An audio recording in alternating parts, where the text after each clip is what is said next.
নমস্কার। Free job alert by Sukanta sir. এই YouTube প্ল্যাটফর্মে সকলকে আরো একবার স্বাগত। আমি আপনাদের রিকোয়েস্ট অনুযায়ী মোটামুটি 5E মডেলকে মেনটেন করে ডেমো ক্লাস কেমন হতে পারে সেরকম বিষয়ে বেশ কিছু ভিডিওতে আলোচনা করেছি। আজ এরকমই আরো একটা বিষয় আমরা আজকে আলোচনা করব। এটাও একটা মডেল ডেমো ক্লাস হিসাবে আপনি সিলেকশন করতে পারেন বা এই টপিকটাও আপনি চুজ করে যেতে পারেন। যেটা ক্লাস 5 এর যে বই রয়েছে, আহ, আমাদের পরিবেশ, এবং সেই আমাদের পরিবেশের সজারুর কাঁটা বলে দেখুন একটা টপিক আছে, সেটা থেকে এই ক্লাসটা রিপ্রেজেন্ট করতে পারেন। আমি যেভাবে বলে দিচ্ছি, ঠিক যেভাবে আপনি ক্লাসে ঢোকেন সেভাবেই ঢুকবেন। ঢোকার পরে ছাত্রছাত্রীদের গ্রেড করবেন, অর্থাৎ সবাই কেমন আছো, সুপ্রভাত বাচ্চারা কেমন আছো, একদম হাসি মুখে যে স্টাইলে আপনি করেন সেই স্টাইলে করবেন। এবার শুরু করছি। আচ্ছা, আমরা গতদিন কি পড়েছি বলো তো? হ্যাঁ, ঠিক বলেছো, আমরা কি পড়েছি? গৃহপালিত পশু। আচ্ছা, বলো তো, কতগুলো গৃহপালিত পশু আগের দিন যেগুলো বলেছিলাম সেগুলো কি কি? সবাই বলো। বিড়াল, কুকুর, আর গরু, মুরগি, হাঁস, ভেড়া। হ্যাঁ, তোমরা পড়ে এসেছো তো তাহলে সবাই। বাহ! আচ্ছা, এগুলো গৃহপালিত পশু কেন? এগুলো আমরা বাড়িতে পুষি। ঠিক, এগুলো আমরা বাড়িতে পুষি। আচ্ছা, এবার বলো তো, এই যেগুলো বললে গৃহপালিত পশু, এদের মধ্যে কার কার গোঁফ আছে? কার কার গোঁফ আছে বলো তো? ঠিক, কার গোঁফ আছে? বিড়ালের গোঁফ আছে। বাহ! বিড়ালের কি আছে? গোঁফ আছে। Very good. আচ্ছা, রহিম বলো তো, এদের মধ্যে কাদের দাড়ি আছে?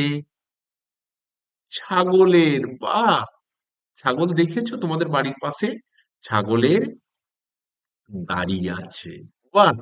আচ্ছা, বলো, কে কাকাতুয়া পাখি দেখেছো বলো? কাকাতুয়া পাখি কে দেখেছো?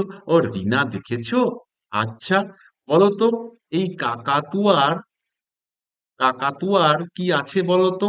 মাথায় কি আছে? একটা ঝুঁটির মতো আছে। হ্যাঁ, ঝুঁটি আছে।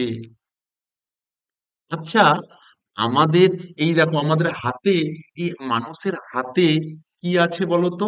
মানুষের হাতেও দেখো লোম আছে। আবার মানুষেরও দেখো, দেখো দাড়ি আছে, গোঁফ আছে, আছে না? আছে তো? আচ্ছা, আছে।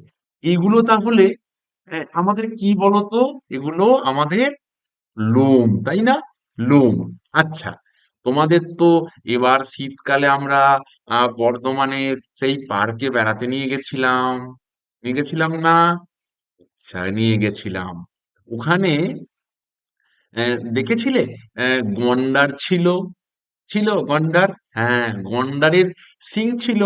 কে দেখেছো? পায়েল দেখেছো? বাহ! গন্ডারের সিং ছিল, তাই না? গন্ডারের সিংটা, তুমি তো হাত দিতে তো পারোনি, তাহলে ওই গন্ডারের যে সিংটা ছিল খুব শক্ত, তাই না? কি? আচ্ছা, আর দেখেছো সেই ছোট্ট করে একটা ঘর ছিল, ওখানে পাখির মতো কি একটা পেঁচার মতো শুয়েছিল, আর গায়ে কেমন কাঁটা কাঁটা ছিল? কি বলতো ওটা? হ্যাঁ, বিকাশ। কি বলছো বিকাশ? হ্যাঁ, ওটার নাম সজারু। দেখেছিলে? সজারুর গায়ে কি ছিল বলতো? কাঁটা ছিল, তাই না? ওই কাঁটা বা গন্ডারের কি ছিল দেখেছো? শিং ছিল। তাহলে ওইগুলো দেখে তো আমাদের শক্ত শক্ত মনে হচ্ছিল, তাই না বলো? কিন্তু জানো কি, এগুলো শক্ত শক্ত মনে হলেও ওগুলো লোম, ওগুলো শক্ত হয়ে গেছে, দিয়ে জমাট বেঁধে কোনোটা শিং হয়েছে, সজারুটা কাঁটা হয়েছে। এগুলো কেন হয়েছে বলো দেখি? কে বলতে পারবে? কে বুদ্ধি করে বলতে পারবে দেখি? হ্যাঁ, কাঁটাটা গায়ে ফুটে যায়, ঠিক। তার মানে ওইগুলো দিয়ে ওরা আত্মরক্ষা করে, যাতে কেউ ধরতে যায় গায়ে কাঁটাটা ফুটে যাবে, ধরতে পারবে না। তাহলে আমাদের এই বিড়ালের থাকে গোঁফ, ছাগলের দাড়ি, কাকাতুয়ার ঝুঁটি, মানুষের গায়ে লোম, আবার মানুষের দাড়ি গোঁফও আছে, তাই না? হ্যাঁ, মানুষের দাড়ি গোঁফও আছে। আবার গন্ডারের শিং, সজারুর কাঁটা, এগুলো সব কি? এগুলো লোম। এক একজনার কাছে এক এক রকম সেটা দেখতে, আবার এক এক রকম কাজও আছে। তাহলে এই যে সজারু, ওই যে দেখো তোমাদের বইয়ে লেখা আছে কি, বইয়ে দেখো লেখা আছে সজারুর কাঁটা। ওটা কি কাজ করে ওদের? বলো, বলো বিকাশ বলো। হ্যাঁ, ওটা ওদের আত্মরক্ষাতে সাহায্য করে। আচ্ছা, এর পরের দিন যখন ক্লাসে আসবে আমাকে আবার এটা লিখে আনবে তো, আর কোন কোন পাখির মাথায় তুমি ঝুঁটি দেখতে পাও, আর কোন কোন প্রাণীদের গোঁফ দেখতে পাও, দাড়ি দেখতে পাও, আরো লিখে নিয়ে আসবে বাড়ি থেকে। আমি কিন্তু পরের দিন সবাইকে জিজ্ঞাসা করব। ঠিক আছে?